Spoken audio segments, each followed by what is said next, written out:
During my mid to late 20s, the thing I really wanted was to become a social media influencer.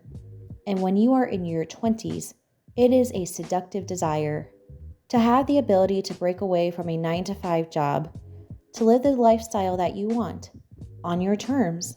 Being the free spirit that I was, living a life where I could live out my full authenticity on my time and on my terms, was the appeal. The moment I turned 29, in the midst of working a stressful urban planning job, I began my pursuits of launching food and recipe-centered social media content in hopes that I could eventually become a social media success, like my role models such as Emmy Made, Sweet Potato Soul, and even Kelly Stamps. It was not even about trying to become wealthy, as much as my desire was motivated by time and location freedom. So, for over a year, whenever I was not in City Hall, I busted my ass creating blogs, Instagram posts, and YouTube videos. The stress and pressure of my city planning job gave me the motivation to spend over a year saving up over 6 months of salary to eventually make the big jump into full-time social media content creation. During this period, my content was already beginning to garner attention from friends, colleagues, and even our local press. Getting interviewed by local newspapers and magazines, along with being invited to do paid cooking demos, gave me a serotonin-filled ego boost that made me believe that I could eventually make it as an influencer. After sharing my social media business idea with friends, mentors, and saving what I thought would be enough money, I eventually quit my full-time city planning job to pursue social media fame.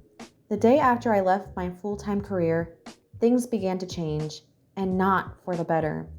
While I had more time to create social media content and develop recipes, doing so eventually began to feel like a chore. Rather than trying to take pics to upload on Instagram for the hell of it, like I used to, it eventually began to turn into a numbers game. I eventually began comparing my social media content to other influencers, as well as with my own friends. Whenever I noticed that a friend's social media accounts or content had more engagement than mine, instead of being happy for them, I would jealously compare my efforts against theirs. I would soon begin to internalize the mindset that it was me who decided to quit my job, unlike them, to pursue social media success. It was me who was working twice as hard to try to hack the algorithms of Instagram, Facebook, and YouTube. It was a total mind screw. Not to mention that from the time I quit my job, my savings account was quickly depleting. Since none of my social media content was getting monetized, I need to find some ways to make money. Times I originally carved for social media content creation were replaced by my trying to find as many ways as possible to part-time hustle.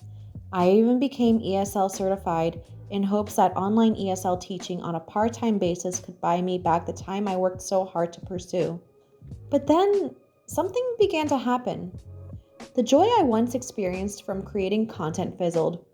Producing recipe and video ideas eventually began to feel like a chore. No longer was I wanting this, but instead I felt like it was something that I needed to do. Yet, my social media numbers remained the same. There was barely any growth, and I began to feel anxious, to the point of burnout. Aside from the financial support of my husband, I did not have enough money of my own.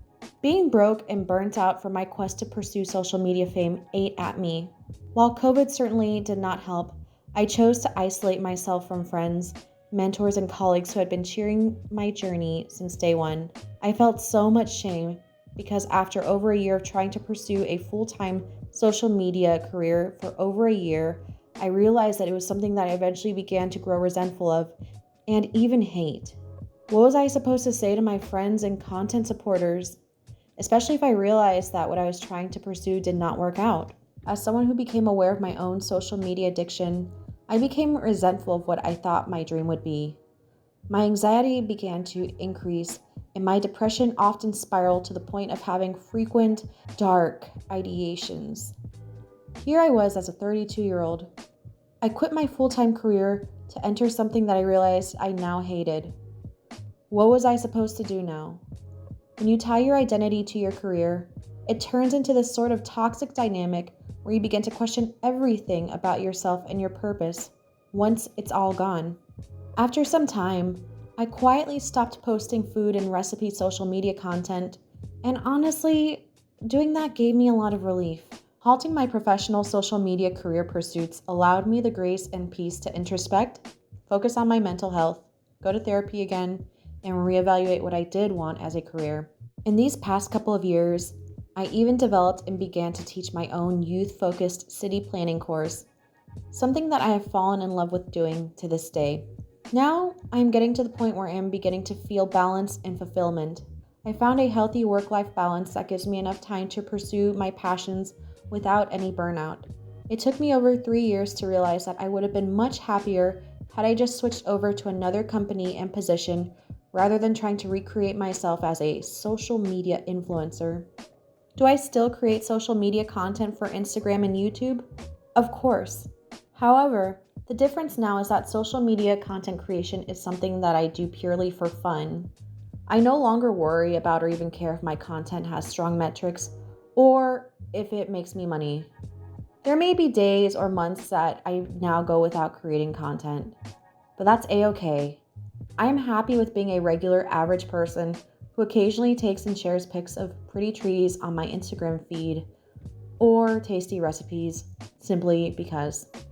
I realize that living a simple life is what makes me happy. I realize that having financially steady, non-stressful work in my professional field gives me peace. You are not a failure for preferring a more traditional 9-to-5 job. You are not a failure for realizing that a steady paycheck gives you peace. If you can relate to any of this, I see you.